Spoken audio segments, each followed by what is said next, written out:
The first cracks in Andrew and Helen's marriage appeared long before the office Christmas party, where everything finally fell apart.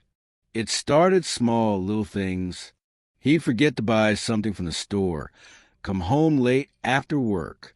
But the breaking point, at least for her, was when he greeted a woman on the street, just a polite, "Hi." Helen turned that simple hello into an accusation. According to her, this woman was obviously his mistress. She even claimed her friends had proof that Andrew was a hopeless flirt. He tried to explain she was just a client from work, but the tiny cracks began to spread, like spider webs across fragile glass. Every day brought a new spark for another argument, and Helen never missed a chance to fan the flames. They fought over everything. A coffee mug left in the sink became a symbol of disrespect.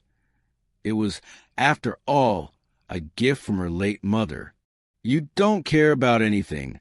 Not my feelings, not my mother's memory," she'd shout. Her voice would tremble like a stretched violin string.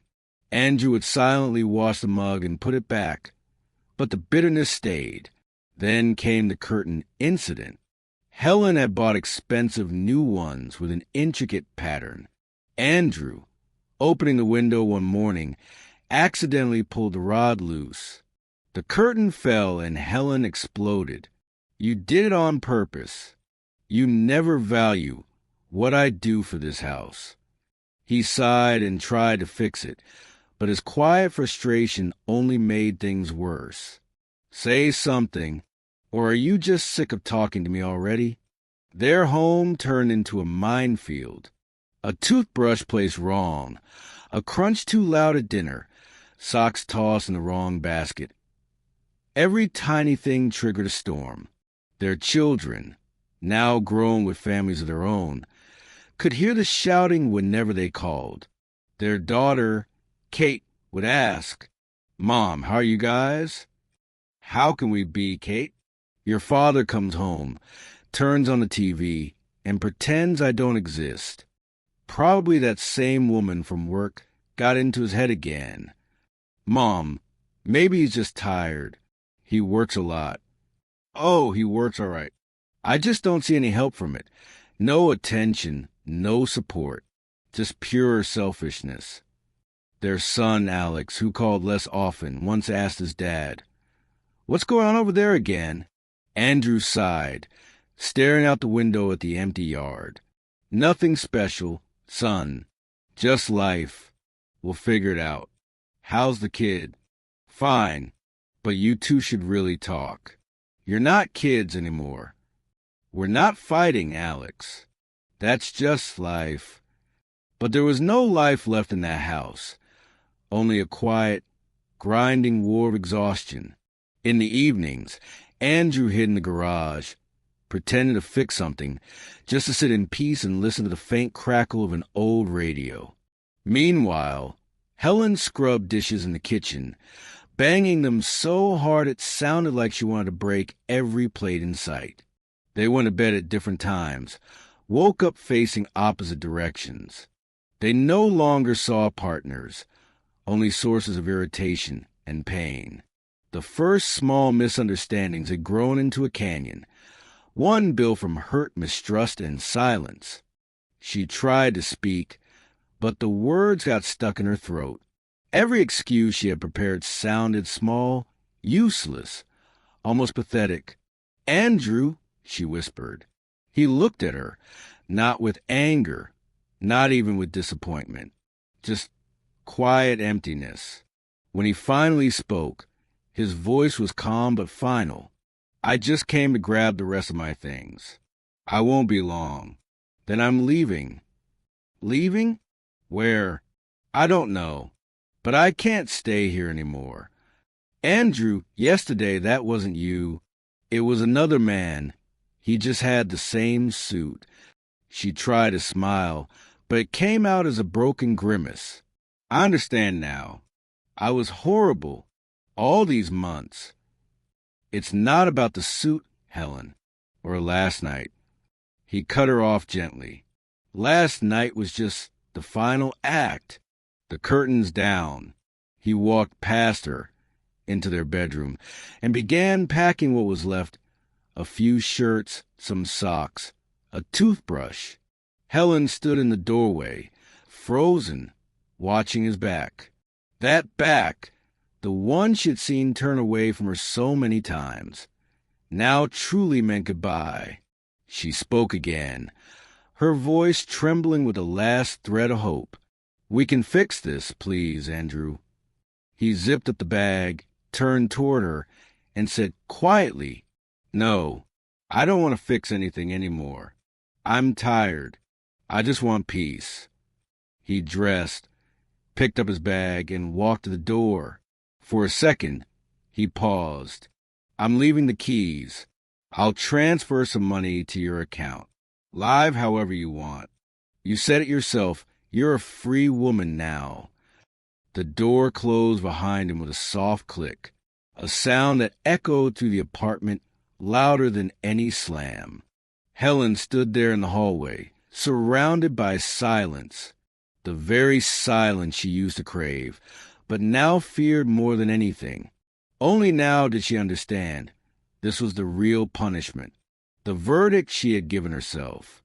That single click of the lock felt like a gunshot, its echo filling every empty corner of the house. The silence that followed wasn't peaceful. It was sharp, alive, suffocating. It filled her ears, pressed on her chest, left no room to breathe. Helen sank to the floor, wrapping her arms around her knees. No tears, just the icy clarity of realization. His words replayed in her head like heavy stones rolling down a hill. "I don't want to fix it. I'm tired." That was worse than anger. You can calm anger. You can heal hurt. But how do you fight exhaustion? Exhaustion from you. For days, she wandered around the apartment like a ghost. The rooms felt foreign and too big. She didn't cook, didn't clean. Every creak of the door, every sound from the stairwell made her heart race, as if he might still walk in. She called him dozens of times. First, his phone was off. Then it was disconnected.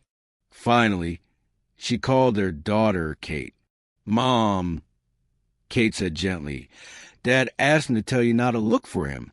He's renting a small room outside the city, helping out at an auto shop. He says he just needs some time alone. Please don't push him, Mom. I'm afraid if you do, you'll lose him for good." Push. That one word hit her like a verdict. She had pushed her whole life, with guilt, with suspicion, with control. And when she finally wanted to stop, the spring had already snapped. A week later, numbness turned into a kind of desperate clarity. She stared at her reflection in the mirror, pale, older, tired. "No," she whispered. "Not like this. I can't just let it end this way." She didn't call him again. She knew words meant nothing now. To him, they were just more the noise he'd run from. So she started with actions. Silent, honest ones. She threw away the mug, the one she used to call sacred. It wasn't about her mother's memory. It had become a symbol of her control. She rearranged the furniture, changed the heavy curtains for simple, light ones. She wasn't trying to erase him. She was trying to erase the poison she'd filled their home with. One day, she went to his garage. The door was locked. She didn't knock. She crouched down and slipped an envelope under the door. Inside, just one old photo. The two of them, young and smiling, each holding a child in their arms. He was hugging her, and she was laughing with her head thrown back. No letter. No apology. Just a silent message. "Remember who we were." He never replied. But when she came back a week later to leave a bag of homemade pies, the envelope was gone. That was enough. A small flicker of hope. She visited the kids, not complain, but to apologize. "Kate, Alex," she said softly, "I know how our fights poisoned your childhood. I'm so sorry. I was blind." It was a hard conversation, but freeing. Before Helen left, Kate said, "Mom, my birthday's next week. I invited Dad too. I don't know if he'll come, but you should." Helen came early that day to help in the kitchen. She tried to stay busy, but every sound outside made her freeze. Every car braking near the building made her heart stop. Kate, watching her mother's nervous glances toward the window, put a gentle hand on her shoulder. "Relax, Mom. Dad said he might come. He's just not sure how long he'll stay." Relax. Such an ordinary word, but to Helen, it felt like a test, because if he didn't come, she had no right to blame him. And then the door opened. Andrew walked in. He looked thinner.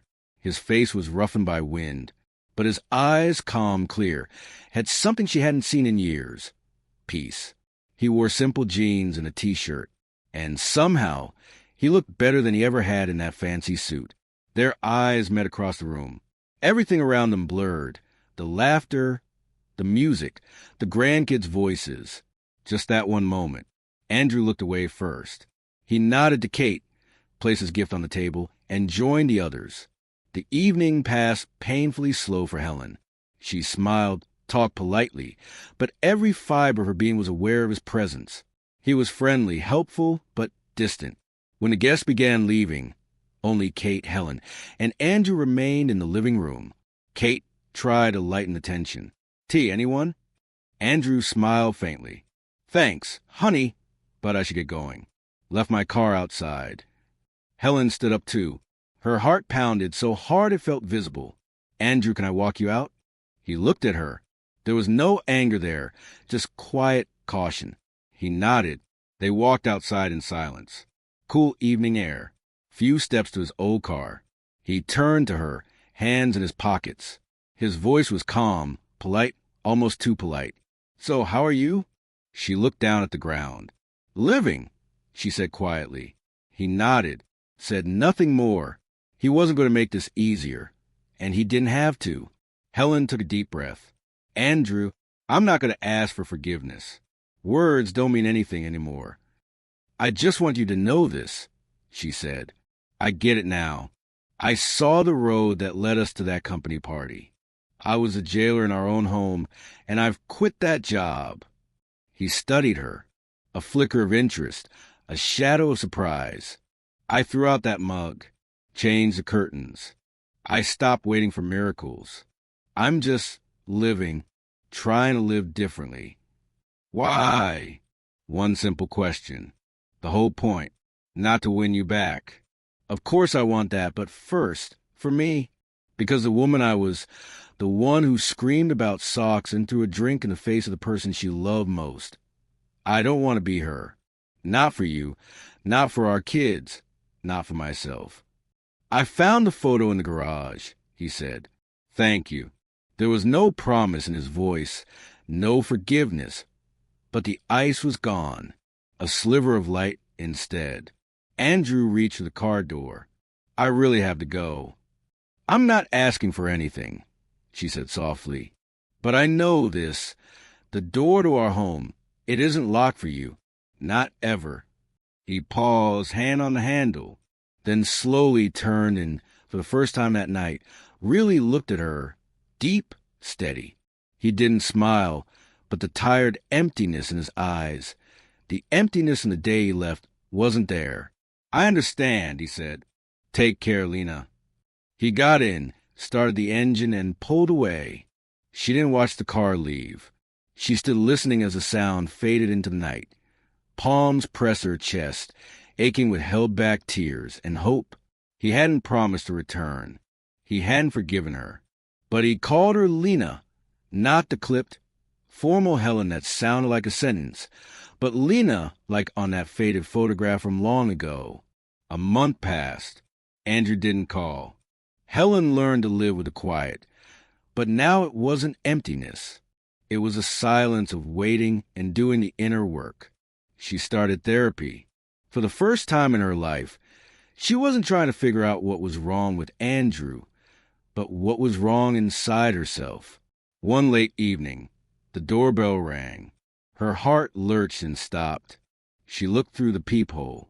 Andrew stood there, thinner, a little gray at the temples she hadn't noticed before, wearing an old work jacket. In his hands, the envelope with the photo, She opened the door slowly. They stood facing each other, the threshold between them like a small canyon. "I picked up the rest of my stuff in the garage," he said quietly, breaking the silence. His voice was calm now, without the old, tired irritation. "Tell me, did you send this so I'd remember?" "For that," she nodded. "Exactly that. I remember Lena," he said. "I remember the girl in that photo. But she's gone. And so is that guy." "I know," she said. "And I'm not asking you to come back to the woman who screamed about a mug or scratched a stranger at a party.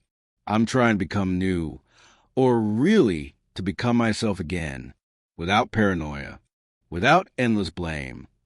Andrew lifted his eyes to hers.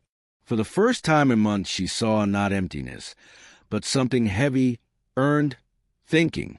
"I can't just step over everything that happened," he said. "The wound is too deep." "I'm not asking you to," she replied. "I'm asking for a chance, not for us, but for the new versions of us, like two old acquaintances who met again and decided to start from a blank page." He studied her face. He saw the tracks of tears of fatigue and a new, unfamiliar steadiness. "I won't come back today," Andrew said at last. "Or tomorrow. I still need time. But I could stop by tomorrow. For tea. For Helen." Those words sounded like a symphony. Tea. Not let's make up. Not let's start over. Just tea. A tiny step, but a real one. "Okay," she said. "I'll be home." Andrew turned and headed for the stairs. Without looking back, he added gently, "And the new curtains, they're good. Bright." When he left, Helen closed the door and leaned against it. Silence filled the apartment again, but this time it wasn't empty. It held a quiet, fragile, almost inaudible sound, the sound of hope. She knew the road back would be long and hard. Months, maybe years. No guarantees. But today, for the first time in years, she hadn't taken a step toward him. She'd taken a step toward herself. And that step was finally seen. Andrew's weeks after leaving felt like living in a sound vacuum. The constant background noise of complaints, suspicion, and sighs, gone. At first, the silence was bliss. He rented a small room on the edge of town in an old 1960s walk-up.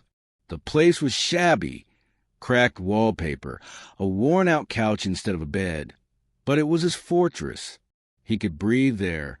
He picked up part-time work at a small auto shop owned by an old friend. The work was dirty, simple, and honest, hands on an engine, not on his thoughts. It became therapy. He wasn't a top mechanic, but he was steady and thorough. The smell of gasoline, oil, and metal pushed out the smell of old arguments. Evenings, he went back to his room with cheap groceries, frozen dinners, bread, deli meat, pickles, sometimes a beer. He'd sit by the window and watch the kids in the courtyard and the neighborhood cats picking fights in the shadows. He didn't try to make friends. He needed the isolation to heal, not from one bad night, but from years of slow erosion.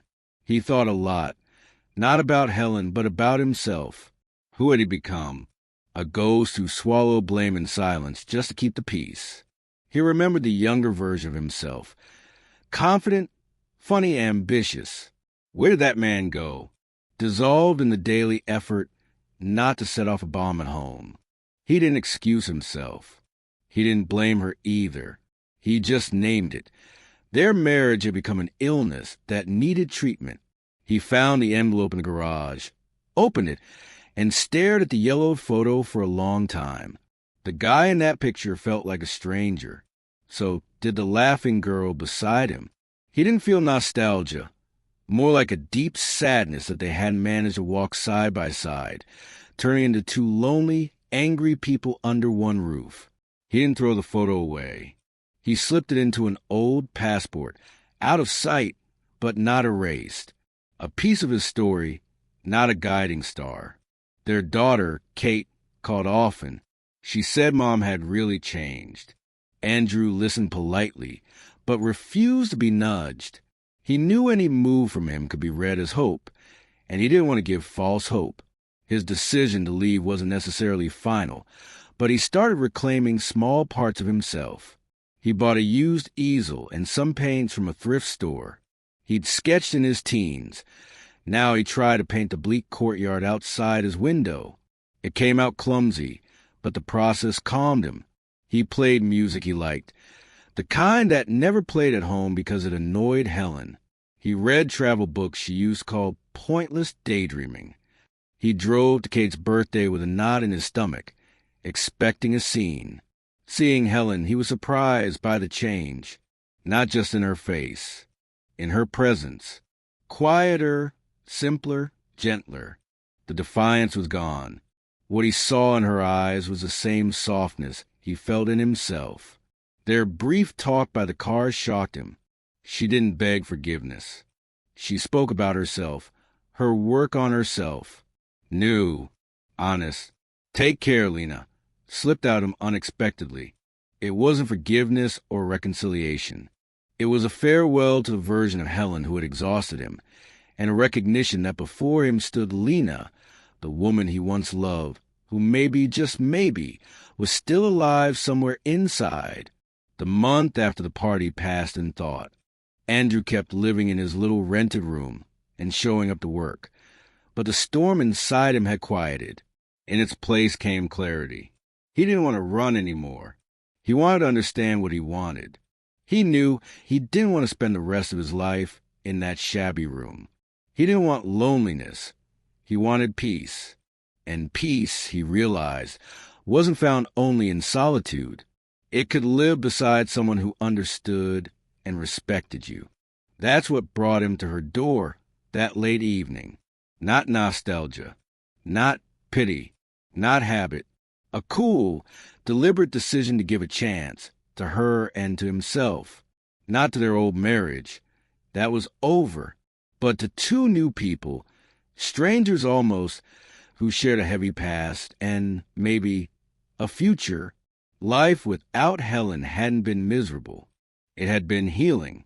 It gave him what he'd been missing for years. Self-respect, quiet to think, and the understanding that he owned his own life. And now, standing on the threshold of something new, he didn't feel fear, just careful curiosity.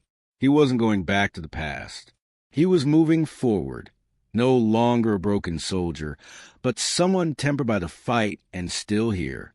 The road to reconciliation didn't begin with big speeches or hugs. It began with that cup of tea. The next day, Andrew arrived exactly when they'd agreed. 2 short knocks, crisp and calm, like a business call. Helen opened the door. A spark of hope lit and faded when she saw his steady, composed face. She didn't throw her arms around him. She stepped aside and said simply, "Come in. The tea's ready." They sat at the same kitchen table, where wars had been fought over a dirty mug. Now it was clean. In the center, nothing fancy, just a small vase with daisies. The silence between them wasn't hostile, only careful, as if they both feared scaring off a fragile truce. Andrew spoke first, nodding at the teapot. "Still buying hibiscus?" "You always preferred it," she said. He nodded. Small, but it mattered. She remembered, and so did he. An hour passed on weather, the kids, the condition of his car. They talked like old acquaintances, feeling for solid ground after 10 years apart. No blame, no veiled shots at the past, no tears. When he stood to leave, he said, "Thanks for the tea. It's calm here." For Helen, those words meant more than any "I love you." Calm was exactly what he'd been chasing, and what she'd once stripped from their home. So began their odd, slow dance. Andrew didn't come the next day. He'd show up once a week, same time, never long. They drank tea. Sometimes she offered something simple to eat, dumplings, an omelet. He never asked, never refused. They started learning each other again, and discovered they'd forgotten how to talk about simple things. Helen learned Andrew had started painting again and had even sold one, a landscape, the bleak courtyard outside his window. Andrew learned Helen had signed up for a ceramics class and was throwing and firing mugs, prettier than that sacred heirloom ever was. Watching her clay-stained hands, he asked, "Why?" "Because I need to understand the value of things and learn to create, not destroy." It was their first careful step into the past. He said nothing then, but next time he brought her a used book on kiln techniques he'd found at a second-hand shop. Their meetings grew more frequent. Tea turned into short walks in the nearby park. They walked side by side, hands to themselves, talking about books and movies. The physical distance stayed, a respectful gap. Crossing the street one day, Andrew instinctively took her by the elbow to steady her from a speeding car. He let go immediately, like he'd touched a flame. A wave of pain and hope ran through her, their first touch in months. The turning point came not with candles and music, but in the bathroom. A pipe burst. Panicking, Helen called Andrew first. He arrived in 20 minutes with tools, shut off the water, swapped the gasket. Work jacket, hands black with engine oil. When he finished, she stood in the doorway, watching his bent back, and it hit her. He'd always been the fixer, the one who showed her problems. She had only criticized. "Thank you," she said softly. "I didn't know who else to call." "You could have called a plumber." "I know. I called you." He nodded. The corner of his mouth moved, something like a smile. "I noticed." That night, he stayed for dinner. For the first time in a long time, they ate together at the kitchen table, and the talk drifted on its own into the personal. He told her about his months alone, how the silence was bliss at first, then heavy. She told him about therapy, how she was learning to manage anger, to see her husband as a person, not a function or an enemy. "My therapist said I was projecting my fears and insecurity on you," Helen admitted. "Mom always said men cheat, so I expected it from you. When I couldn't find proof, I invented it. It was my private war, and you were stuck on the front line." She set down her fork, staring at her hands. "I've got exercises. The 3 Ps, pause. Ponder. Permit. Pause. When a wave of anger rises, I don't speak or act. I breathe, count to 10, step into the other room. Before, I'd already be yelling about your plate. Now I just see a plate. It's hard. Sometimes I feel like I'll explode, but I hold. Ponder. Ask what's really happening.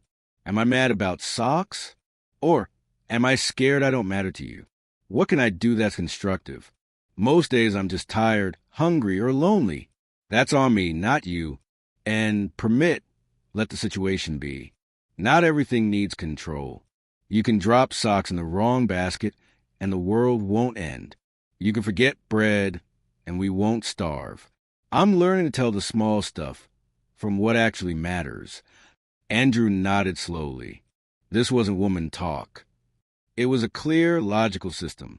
The engineer in him respected it. "Second," she said, "I judged everything on a scale of right and wrong, but right meant my way.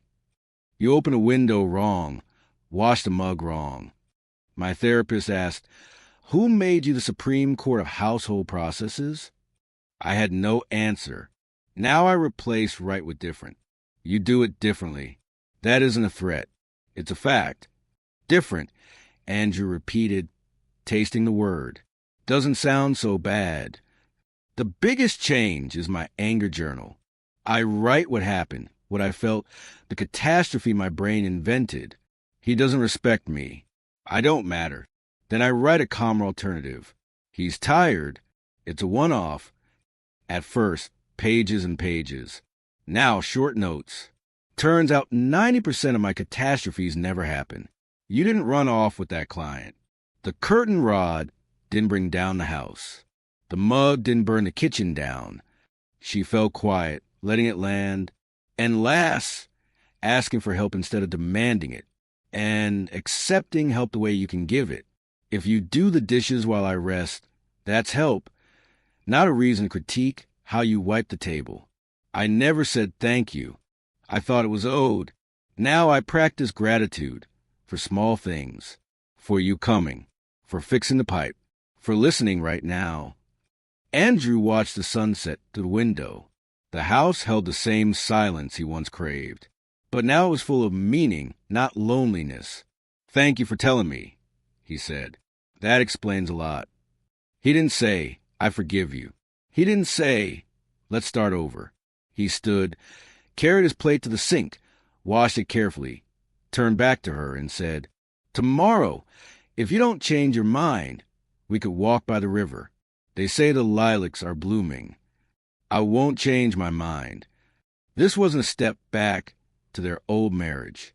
It was a step sideways into something new, unknown, but deeply wanted.